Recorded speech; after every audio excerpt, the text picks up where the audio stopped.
Well folks, good news and good news. The good news is my channel didn't go down. The other good news is my backup channel that I said I forgot the password to. Well, it turns out it wasn't the password but the name of the email address I used. I created the name and password, saved it to my password manager, then it told me that email address was already created. So I added RBK to the end of it, but I forgot to set that in the password manager. I found this out when I logged into one of my email addresses and seen the Your New Gmail account notice, and then I remembered it was all my deeper channels that I used a disposable email address for, and used an actual backup email just in case I'd have to reset my password or something. So yeah, Razorblade Candy 2 is still my backup channel. But I also made a third, but that's unimportant. The important thing is I still got the same backup channel, link in the description. So far I got 402 subscribers. I guess I know who my real fans are. Hint hint motherfuckers. Also, it dawns on me I need to get more into social networking. I have a Twitter. I seldom use it for anything other than waiting for Inutinu to start streaming games on Twitch, and to see what Subman retweet, and to yell tweet at least once a week out of boredom. I once had a Facebook, but after a week it said prove you're real bitch, gimme your mobile number or you can't log in, so I just never logged back in. I didn't use it for anything. I created a blog a long time ago on LiveJournal. I never had a use for it. I figured if I had something important enough to say I would just say it in a video. However, all of my long videos that are almost exclusively text-to-speech, I will include a transcript of it on my blog. I have considered building a website complete with forum and giving certain people the ability to create a blog, but I just don't think I am going to worry about that right now. I have been very busy and mostly on break from video making. As I mentioned in my Censorship Sucks video, I am currently downloading the videos of my fellow MRAs and will be placing them on a BitTorrent. This is difficult and time consuming because I have to rename each video with a numerical extension on the front so that they can be viewed or re-uploaded in their proper order. I've got a lot of people's channel fully downloaded. However, some people like Bernard Chapin with 2090 videos, I will most certainly be getting to last. I could download nearly every MRA on my subscribers list before finishing half of Chapin's channel. Quality over quantity, mate.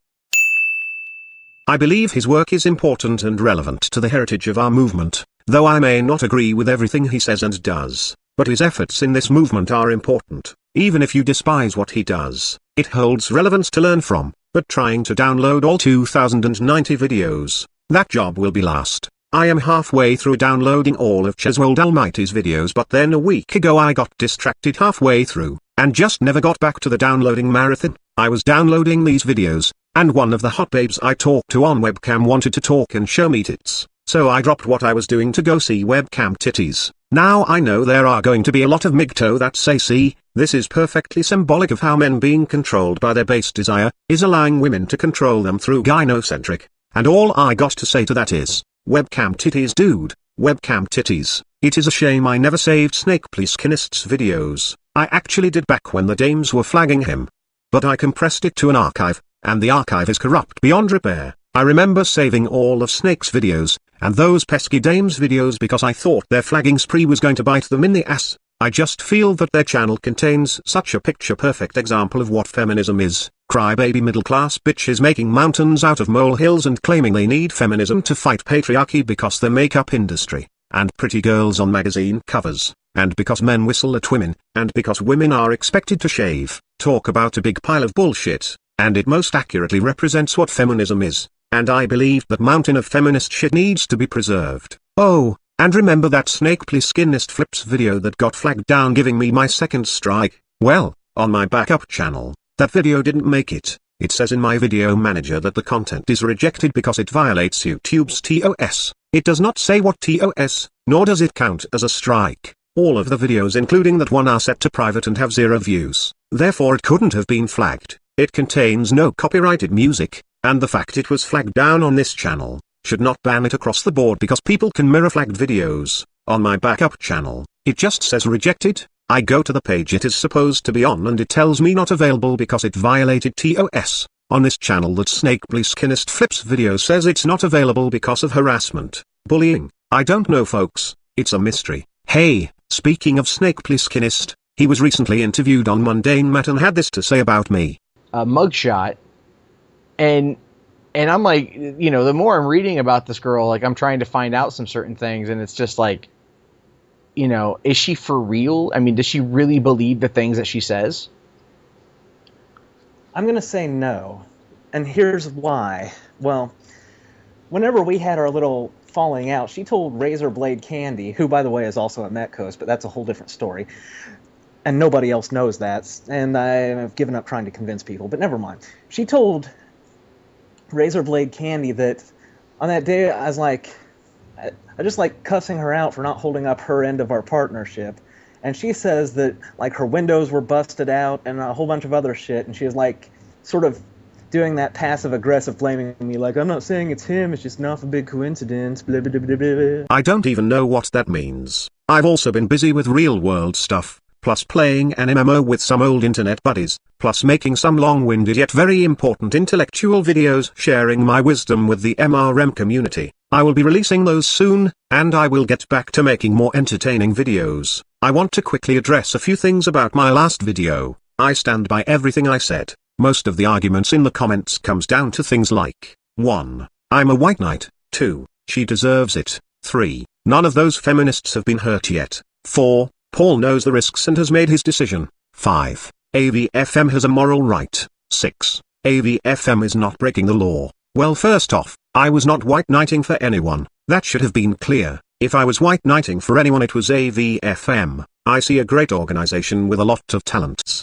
and I believe they are making a few mistakes that may be holding them back, and setting themselves up for some really bad consequences. I also think the moral outrage and the hysterical housewife hand-wringing needs to get nipped in the bud before it becomes a staple of this movement, and that isn't a problem specifically with AVFM, but you tend to find it in the highest proportion over there. Though I must admit, in spite of the white knight allegations to me being annoying, I am glad to see white knight allegations. It is better that our movement knee-jerk with white knight allegations than to knee-jerk with allegations of misogyny. It is the lesser of the two evils. As I've stated in the past, this movement, hell, our whole culture, could use a touch of misogyny. Not a lot, just a little, and I will be going into much more detail on that controversial statement, and explaining the philosophy of it, in a later video that is already made, and will be released soon. As for her deserving it, well, all panic and moral outrage aside, she does constantly speak out against them and mock them. She's been doing it forever. They've been sitting on her info all this time.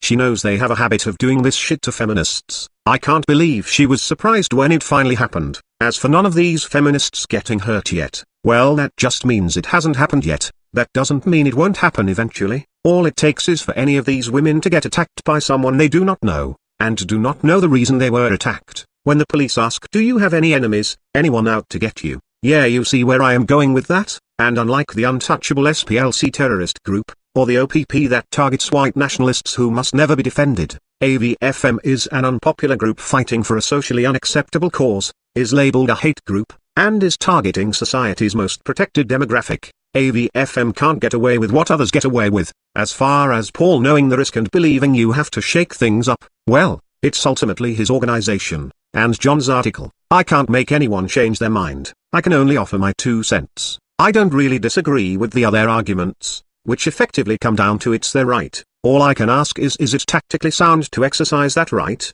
Again, they've made their decision. I am done with this topic for one very simple reason. I have said everything that needed to be said on the topic, and I am not going to make video after video beating a dead horse and throwing rocks at AVFM when I don't agree with a decision. Like I said in one of my comments, I'm not going to be a backseat driver to an organization that isn't mine. If I feel I can do things better, then I would start my own organization and do it better. And while I actually have myself convinced that I could, I ultimately don't feel I am up to that challenge. For me personally, it would be a ton of work and a long-term commitment and give me little personal payoff. I believe it would be a waste of my talents. I know my strengths and weaknesses, and feel that I am most effective serving the role I am currently serving. Making entertaining videos, and inserting intellectual videos back and forth, gives me the highest personal gratification for the amount of effort, and plays to my strengths. So, this is my role, so I have no intention of pushing the subject further. Moving on now, let's see what people have been up to since I took a break. Let's see what Girl Writes What has been up to. Where's Girl Writes What? And who is this Karen Strawn? Oh wait a minute, it's Girl Writes What. Interesting. And who is this Jack Barnes MRA? Oh, that's Night Runner MRA. Damn YouTube and all this name changing. I have no idea who anyone is anymore. Well, Let's see what Type on Blue is up to. This feminist doesn't believe men can be raped by women, folks. Full stop. Cannot happen. I dare you to even find a single MRA commentator who doesn't believe women can be raped by men. A single one. I double dog dare you. Feel free to trawl the skis and slime of the men's rights movement for a single wackaloon who believes this. That women cannot be raped by men. Full stop. Just doesn't happen. If you find one, and give me evidence that he or she said it, real verifiable evidence, I'll draw you a picture of my shaved pussy. I do not believe that men can rape women. I think it's never happened, nor could it ever happen. There, I said it. You can send that picture to 419 Donson Street, Sunnyvale, California. Of course I don't live in California, but people who send me death threats think I do, so I figured I'd keep up the illusion. Anyhow, where's that picture? Cat. Moving on. Pussycat, damn you Typhon Blue, you are a cock tease. I feel so humiliated now, though I still expect a photograph of that cat. Well, let's see what Sparky Fister is up to. Sparky is going topless for ratings. First it was Krista. Then I did it. Now Sparky. So who's going to be next? Hey girl writes what? Your ratings are slipping. Well, let's see what Inuit Inua is up to. Oh boy, there's always been one thing I've always wanted to do. Make cosplay videos. Cause, you know, that's a good idea. The problem is I put like no effort into my videos. So how am I going to make cosplay, which a lot of people put in a lot of time and a lot of effort, but not put in a lot of time and a lot of effort? Well, I'm just going to do what I'm going to call half-assed cosplay. I even half-assed that title. Oh come on now, don't half-ass things. If you're going to do something, go all the way and do it right. Don't just slap together some stupid shit and call it a day. It would be like if I made a video, slapped some things together and then ended it all anticlimactic. I wouldn't do that because my audience would never respect me if I did.